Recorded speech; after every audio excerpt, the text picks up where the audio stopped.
Well, if you're looking for some comfort food, there it is. The good old date square. Sure, for sure my favorite comfort food in the winter. Let's start with half a cup of water, 1.5 cup of applesauce. I'm using the non-sugar-free applesauce. So we already have enough sugar in the dates themselves. We don't need to add sugar to this.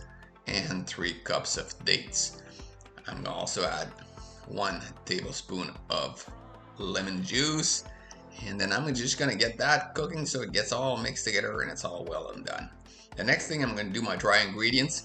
2.5 cup of gluten-free oats, 1.5 cup of almond, 1 tablespoon of baking powder, making sure that I'm getting all my dry ingredients mixed together. Once I'm happy with the mix, then I'm gonna go with the rest of my ingredients. 3/4 cup of salted butter, I just said it, salted butter, and I'm using 1 cup of my mixture that I just cooked on the stove. Now, all I'm doing that for is I'm making sure that I actually have something that's gonna get my oat to stick together. So I have my butter that's gonna help to stick together. I have my mix from the dates and the applesauce that's gonna stick together, because this will actually fall apart if you don't do this, and then it's gonna be harder to eat.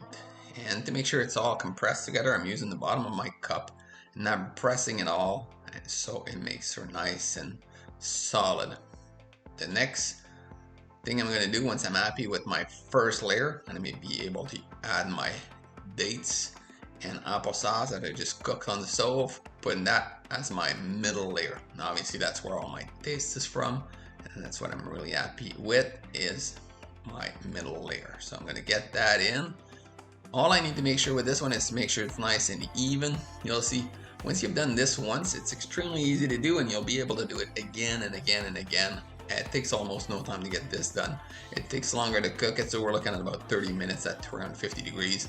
It takes longer to cook it than actually make it, so you can get that done fairly quick. For myself, I love it when my date square is about 1.5 inches thick, so it makes it nice and thick, very filling, and very good also. Once you're done working out, 1 piece of date square is sure one thing that you want to eat. It's always some nice comfort food. Then I'm doing my top layer, whatever I have left, that's what I'm going to be putting on it. And then same principle again, make sure it's nice and even. And I also need to compress it so it's more solid.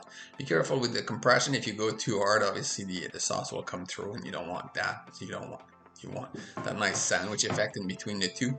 And then we're gonna get that all compressed together. Once I'm happy with the compression, then the last thing that I'm gonna need to do is get my stove ready to 350 for 30 minutes, and then that's pretty well all she writes on this one. So favorite comfort food for the winter, good old date square. If you like this, just check out the channel, and see you soon. That's what it looks like when it's all done. Thanks.